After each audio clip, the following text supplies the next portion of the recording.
시청자 여러분 안녕하십니까. 지금부터 저녁에 안보정론을 시작하겠습니다. 자, 우리 이제 국민인과 관련해서요. 제가 이제 앞방송에서 굉장히 무기력하다, 전투력이 없다. 전투력은 우리가 흔히 얘기하는 전투력도 되지만 전략도, 투쟁 능력도, 그리고 역량도 없다. 이거 중앙일보 기사예요. 심세론 기자. 아주 이 글 잘 썼습니다. 자, 그거를 이제 소개시켜 드렸는데요. 지금 남아있는 게 이제 단일 지도체제는 이제 결정이 됐는데, 20%냐, 30%냐, 요게 결정이 안 됐거든요. 자, 비대위에서 20%를 반영하기로 결정이 됐습니다. 이렇기 때문에 이제 선수들이 쫙 나오게 됐는데, 제가 보기에는 한동훈 위원장이 뭐 이미 결론이 났고, 나경원도 뭐 말은 안 하고 있지만, 말은 애매하게 있어요. 당에 기여할 수 있는지가 제일 중요한 변수다. 요것도 굉장히 정책인 레토릭도 되지만 또 본인의 소신이기도 해요. 뭐 나경원은 뭐 자기 지금 사선 의원으로서의 역량도 있고 또 이 인지도도 굉장히 높지 않습니까? 그러니까 뭐 이것저것 다 계산해서 발언인데 상당히 이게 뭐죠? 당에 기여할 수 있겠다. 이것은 그야말로 사심을 버리고 오로지 당만을 위해서 뛴다. 요거를 부각시키는 거죠. 예를 들어서 한동훈 위원장 너는 지금 사적 이익 갖고 뛰는 거잖아. 요런 내용이 담겨져 있다고 봐야 돼요. 자, 그래서 나경원 의원이 말이죠. 오늘 아침에 이제 상당히 중요한 발언들을 많이 했습니다. 자, 이 대선 후보가 한 명으로 굳어지는 건 바람직하지 않아요. 그러니까 이제 어제는 헌법 84조 재판이 중단돼 아니면 재판이 계속 진행돼 지금 그렇게 한간 그런 법리 논쟁할 때가 아니야. 현실적으로 민주당 하는 거 봐. 말 같은 소리 하지 마. 딱 이렇게 했잖아요. 근데 오늘은 대권 후보가 한 명으로 딱 굳어지는 거, 좁아지는 거. 이거 바람직하지 않다. 말은 옳은 얘기예요. 그래서 옳은 얘기를 딱 타이밍에 맞게 하는 거예요. 그러면 한동훈 위원장 견제구를 두 번째로 이제 날린 거다. 지금 뭐 언론에서도 이제 그렇게 보도를 하고 있어요. 저도 그렇게 생각을 하고 있고. 자, 그런데 말이죠. 지금 이제 CNI인가요? 여기에서 여론조사 결과가 나왔는데 이걸 보면 지금 한동훈과 이재명과의 이 편차가 훨씬 더 두 자리 숫자로 커지고 있어요. 20대 가까이로 말이죠. 야, 이거 참 큰일 난 것 같아요. 자, 이러니까 이재명의 방탄은 더 세지는 겁니다. 자, 여기에 대해서도 이제 나경원 의원이 지금 한마디 하고 있고요. 그리고 이제 앞방송에서 제가 여러분께 보도해드리려다가 시간 관계상 보도해드리지 못한 김창균 칼럼을 이번 시간에 이제 말씀을 드리겠습니다. 이재명 방북 보도의 이화영이가 참 수고 많이 했다. 이런 댓글을 지금 이재명이가 다뤘어요. 과거에. 요 다뤄놓고서 지금은 싹 빠지고 있어요. 아니 댓글 달았다. 아, 이화영이 참 수고 많았다고 했으면 이화영이한테 야, 너 참 큰일 많이 했대. 그거 어떻게 돌아가는 거야? 이화영이가 스스로 만약에 보고를 안 했다면 지사가 챙겼을 거 아니에요. 그럼에도 불구하고 모른다? 이거 지나가는 소도 웃을 일이다. 자, 그래서 이러한 뉴스를 가지고 말이죠. 이제 정밀하게 그 상황을 좀 설명을 드리겠는데 오늘 비대위 결정사항 중에 중요한 것은요. 80% 플러스 20%로 결론이 났습니다. 자, 그래서 이 이제 결정은 앞으로요. 상임 전국의 그다음에 전국위원회를 통과해서 확정이 되게 되어 있습니다. 자, 그래서 이게 말이죠. 이 80% 대 30%, 80% 대 20%냐, 아니면은 70% 대 30%냐 했는데요. 이거 마지못해서 8대 2로 줄인 게 아니냐. 지금 이런 상황에서는 말이죠. 아니, 선거를 누가 하는데요? 선거를 국민이 하는 거예요. 당원만 선거하는 겁니까? 정당의 최고의 목표는 어디에 있어요? 집권하는 데 있는 겁니다. 집권. 아니, 물론 국회에서 다수당되는 것도 물론 정당의 존재 이유 중에 하나겠지만은요. 정당의 최고의 목표는 존재하는 이유는 집권이에요. 그럼 집권이 당원들만 투표해서 됐냐고요. 당원들이 인기 좋다. 이 사람이 최고다 해서 내세워갖고 당선이 돼야 될 거 아니에요. 그러면 당선의 결정권은 누가 가지고 있느냐? 바로 국민이 가지고 있어요. 그러려면 제가 보기에는 거꾸로 국민이 80%, 그 다음에 당원이 20%여야 된다고 봅니다. 시작은 당원에서 시작하고, 물론 다 당원 누구 거냐? 당원 거다? 노. 천만의 말씀. 어떻게 당이 당원 겁니까? 그거는 정말, 이건 나무도 아니고요. 숲도 아니고, 나무에 있는 저 잔챙이 가지 하나만 보는 얘기예요. 정당이, 국민의 기반 위에 정당이 나와 있는 것이고, 그래서 그 정당 안에 당원이 있는 거예요. 지금 당원의 정당? 틀린 말은 아닙니다. 그러나 그거는 큰 틀에서 봐야 되죠. 그래서 더군다나 지금 이렇게 위기시에 국민의 선택을 받지 못해서 국민의 힘이 지금 연속 패배하고 있는데 이럴 때 국민의 의견을 더 높이 받들어야 되는 것이죠. 시기적으로나 그리고 정당의 기본 목적에 비추어 볼 때도 당원 20%가 이 국민의힘을 20% 만든 거 이거 유승민 되는 거 맞고 그야말로 김기현이 당선시키려고 어거지로 뜯어 고친 거잖아요. 그야말로 뭐죠? 그 사람을 보고 이 룰을 정했던 거 아니에요. 그 영향이 바로 총선 실패로 저는 끝났다 그렇게 봐요. 예, 총선 실패로 끝났다. 그래서 이거 참 언젠가는 대대적으로 뜯어고쳐야 될 것이 아닌가. 예, 이런 생각이 저는 들어요. 자, 그래서 이제 박찬종 의원이 그랬잖아요. 박찬종 의원도 얼마 전에 한 두어 달 전에 이 방송에 나가서 그랬잖아요. 내가 보기에는 그 한간 소리야. 그냥 국민을 100%로 바꿔버려. 이런 얘기까지 나온 거 아니겠습니까? 예. 자, 이런 상황에서요. 한동훈은 지금 이제 이 자기 라인업, 예, 자기하고 러닝메이트 같이 뛸 수 있는 최고위원들, 요거를 딱 지금 검토하고 있다. 이런 보도까지 나왔어요. 제가 어제 심야방송에서 말씀드렸지 않습니까? 자, 여러 명이 나오죠. 김재섭, 그 다음에 김재섭, 그 다음에 윤희숙이, 그 다음에 김예지, 그 다음에 장동혁, 이런 사람들이 쭉 거론이 됐어요. 김종혁, 이런 사람들. 그러니까 그런 거 준비하고 있고, 그 다음에 사무실도 만들었다. 이런 얘기까지 있는데, 저는 그거 다 사실로 봅니다. 당사자들이 당연히 그거 맞아. 이렇게 할 바보가 어디가 있어요. 예. 그 국민학교들도 그 기사 맞아. 이렇게 할 사람 하나도 없어요. 강한 부정은요, 강한 시인입니다. 김종혁이 나와서 한 거 보십시오. 아이고, 내가 다 물어봤는데 아무도 아니라고 그래. 그럼 물어보면 아니라고 그러지. 그리고 그 사람들이, 맞아. 했어도 저라도 그렇죠. 내가 확인해봤는데 아니네. 이렇게 하는 것이죠. 그 선수들끼리 이거는 이제 기정사실로 되어 있어요.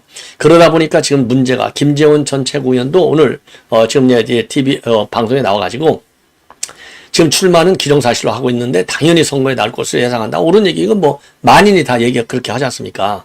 자, 그런데, 그러면서 뭐라고 했느냐? 지금 이재명 사법 리스크를 부각해서 정치 활동을 본격화하고 있는데, 그래서 이제 언론에도 많이 다뤄주고 정치적인 이슈도 되고, 그러니까 이런 전략이 성공했다고 본다. 그런데 만약에 이렇게 했다가 당대표 안 나오면 정치적 기반은 완전히 없어진다고 봐야 된다. 당연하죠. 자, 그래서, 그런데 이제 문제가 뭐냐 이거예요. 예, 이건 당선도 다 거의 확정된 거나 마찬가지가 아닌가 싶어요. 예. 자, 그런데 말이죠. 이게 이제 여기에서 중요한 얘기가 뭐냐? 예, 중요한 얘기는요. 윤 대통령과의 관계에 관해서 본인이 듣기는 김재원이도 검찰 출신이고 국회의원도 해먹고 안 해본 거 없으니까 여기저기 소식통들이 있겠죠. 제가 듣기로는 굉장히 소원해진 것은 틀림없는 사실이다. 한 위원장이 윤 대통령 관계를 어느 정도 복원시키지 않으면 정치적으로 굉장히 어려움에 처리라고 생각한다. 당 대표에 출마해서 낙선하면 별로 사람을 직을 못 갚고 당선되면 당 대표로서 또 대통령과 좋은 관계를 유지할 수 있는 기회가 올 수리라고 본다. 그렇게 해서 정치적 미래를 열어가는 것이 좋지 않을까 생각한다. 라고 되어 있는데요. 요거, 모든 사람이 그렇죠. 집권 여당에서 대통령하고 국정 운영의 최고 책임자인 대통령하고 거리를 둬서 성공해? 한마디로 웃기는 거죠. 결국은 다 가잖아요. 옛날에 박근혜 대통령하고 이명박 사이 안 좋은 거 다 알잖아요. 근데 결국은 하나로 갔잖아요. 하나로 가니까 그래도 이 박근혜 정부가 탄생한 거 아니에요. 그때도 아슬아슬하게 문재인을 이겼지 않습니까? 같이 힘을 낮춰도. 예. 그런데 지금은 이제 지지율이 떨어져 있는데 여기에서 각자가 웃기는 거죠. 이게 지나가던 소도 웃는다니까요. 자, 그런데 이제 문제는 뭐냐? 제가 이제 어제 심야방송에서 말씀을 드렸는데 한동훈이가 뭐라고 얘기하고 돌아다니냐? 대통령과의 관계는 좋은 면도 있지만은 의견이 다를 때는 긴장 관계도 좋아. 그래야 건강한 이 정치를 할 수 있어. 건강한 당정 관계가 될 수 있어. 이랬다는 거 아니에요. 그러니까 이견이 있는 거 그냥 무시하고 내 멋대로 가겠다. 마이웨이를 지금 하겠다는 얘기를 하고 있는 거예요.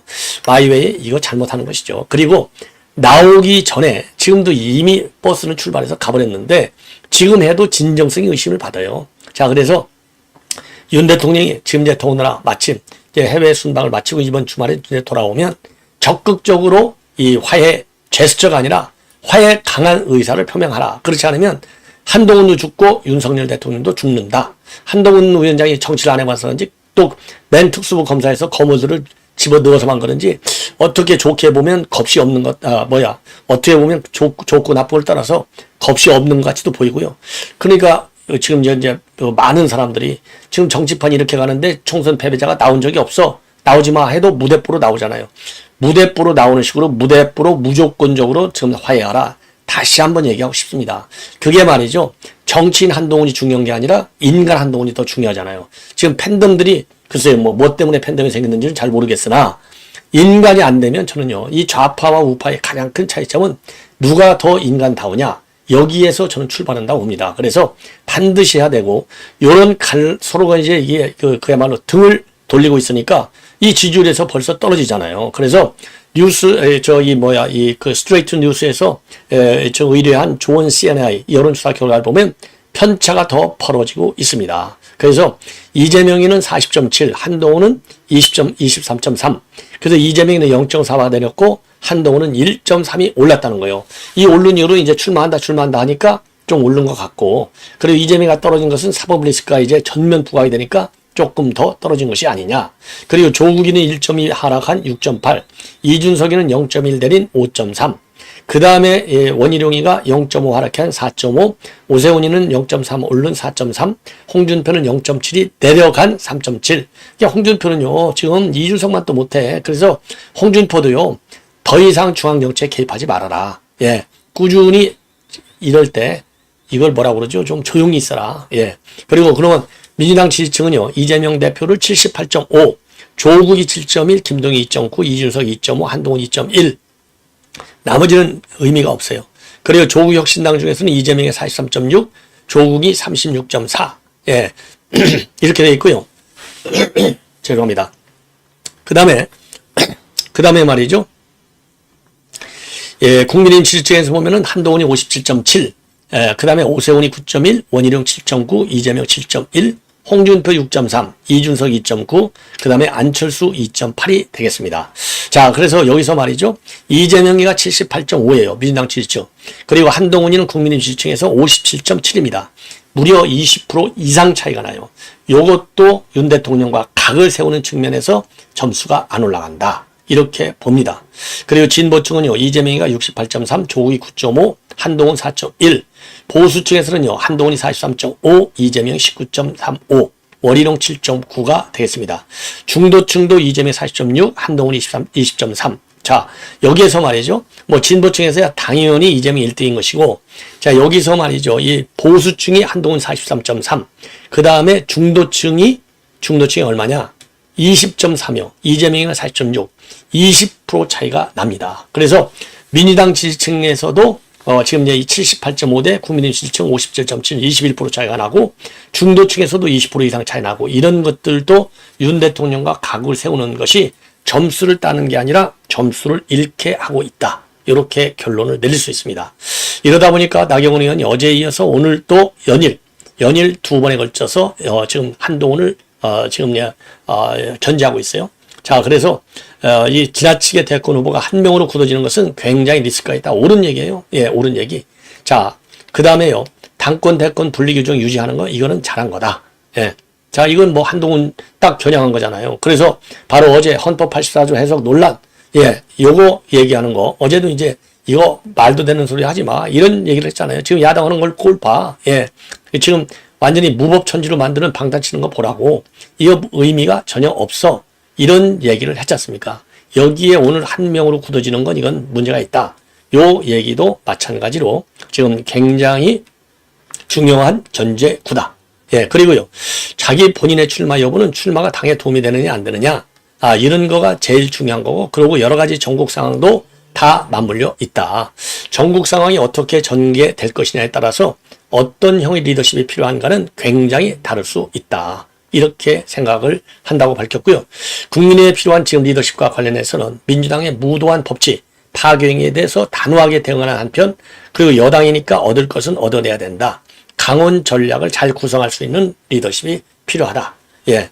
자, 그래서 지금 황우여, 정말 추경호, 그 다음에 이제 누구죠? 성일종, 이런 사람들이 지도부로 돼 있는데요.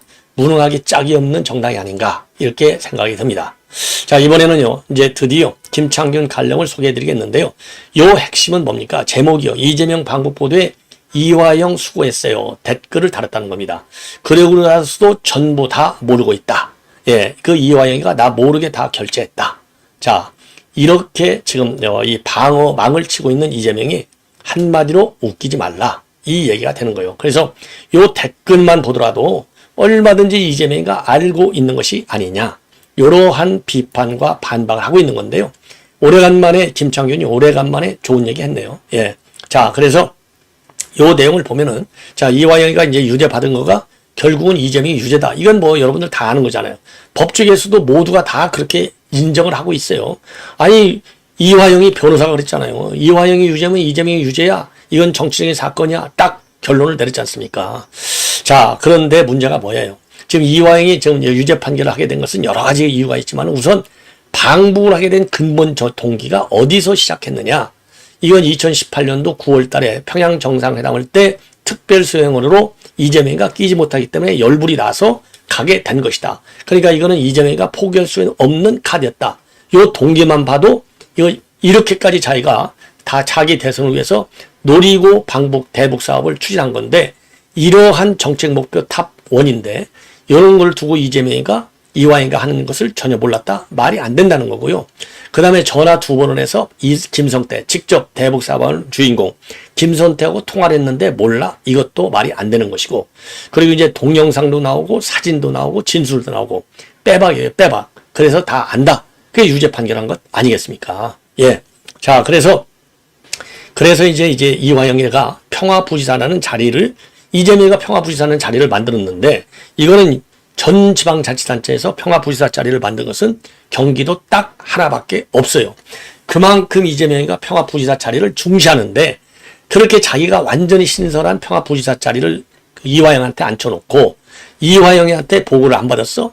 요거를 지금 어느 누구도 지금 문제 제기하는데 바로 요것도 지금 차기 이재명의 본 재판에서는 반드시 다뤄야 되겠다. 왜? 지금 이화영의 재판부도요. 그 대북 사업의 동기 요것 때문에 유죄로 인정하는 원인 중에 하나인데요. 평화부지사 자리를 신설한 목표가 뭐냐. 그야말로 경기도지사로서 최고 역점을 주겠다는 거 아니에요. 대북 사업을. 이렇게 최고 역점을 주겠다고 해서 자리까지 만들어놨는데 그 자리에 앉아있는 이화영이가 하는 일을 몰랐다. 요것도 유죄 판결의 중요한 단서로 활용하도록 우리가 언론에 좀 많이 회자시켜야 될 것이 아닌가. 지금 저도 갑자기 생각이 들었어요. 자, 그리고 말이죠. 그렇게 되니까 이제 이화영이가 이제 실적을 보여야 되니까 10월 바로 평양 정상회담이 끝난 바로 다음 달 두 차례 10월 달에 두 번이나 북한을 간 거예요. 그래가지고 이제 돌아와가지고 10월 25일 날 2018년도 10월 25일 날 도청에서 기자회견을 엽니다. 그 기자회견에서 뭐라고 했느냐? 북측 고위급 인사들이 경기도를 방문해서 이지사 방북을 논의할 것이다. 딱 그렇게 선언을 합니다. 그리고 나서 한 달 뒤인 11월 16일 날 리종혁이가 서울에 와요. 북측 대표단 5명이나 와서 아태 평화 변형을 위한 국제대회에 참석을 합니다. 이것이 이제 안부수 지금 아태협회 회장을 통해서 이것이 주선이 되는 겁니다. 이 회의에서 이재명이가 뭐라고 했느냐? 평양 옥류관 냉면을 아직 못 먹어봤다. 그래서 자기가 이제 9월 달에 못 갔다는 얘기죠.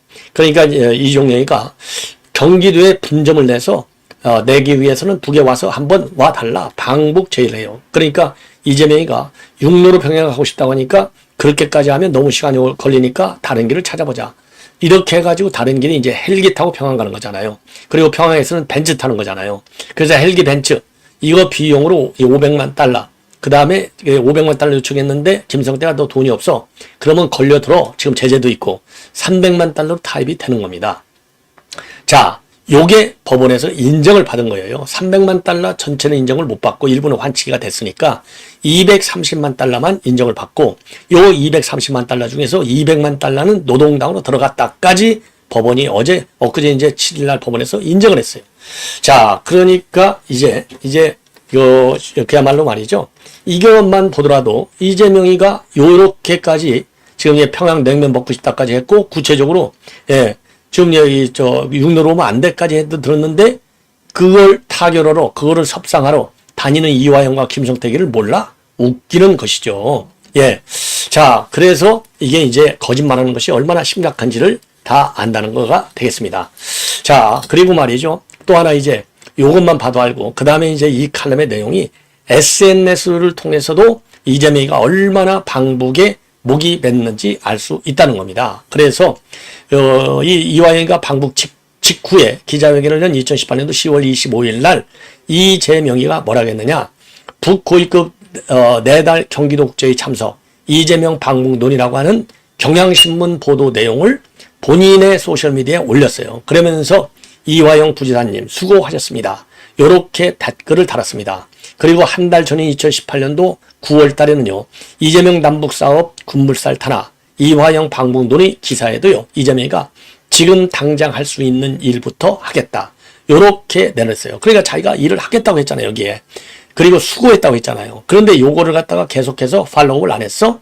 야, 이런 거짓말. 야, 그래서 이재명이가 쌍방울 관련 부분만 자기가 몰랐다고 꼬리를 자르고 있는데 검찰은 작년에 구속영장 청구해서 이화영이가 이재명에게 최소 17차례나 대북 사업을 보고했다라는 내용이 담겨져 있고, 그리고 2019년도 7월에 이재명이가 이화영한테 쌍방울이 지사님의 방북 비용까지 비즈니스적으로 처리할 것이라는 보고를 받았을 때 잘 진행해보면 좋겠다라고 지금 이제 이 영장에 적시를 했어요. 그리고 중국에서 쌍방울과 북한이 대북사업 합의서를 쓸 때도 2019년도 1월이 됩니다. 그때 김성태한테 회장님 참 고맙습니다. 요렇게 얘기했어요. 그러니까 잘 진행하면 좋겠다. 그리고 이제 고맙다. 요런 이게 이번 재판부에서 그대로 인정받은 내용이 되겠습니다.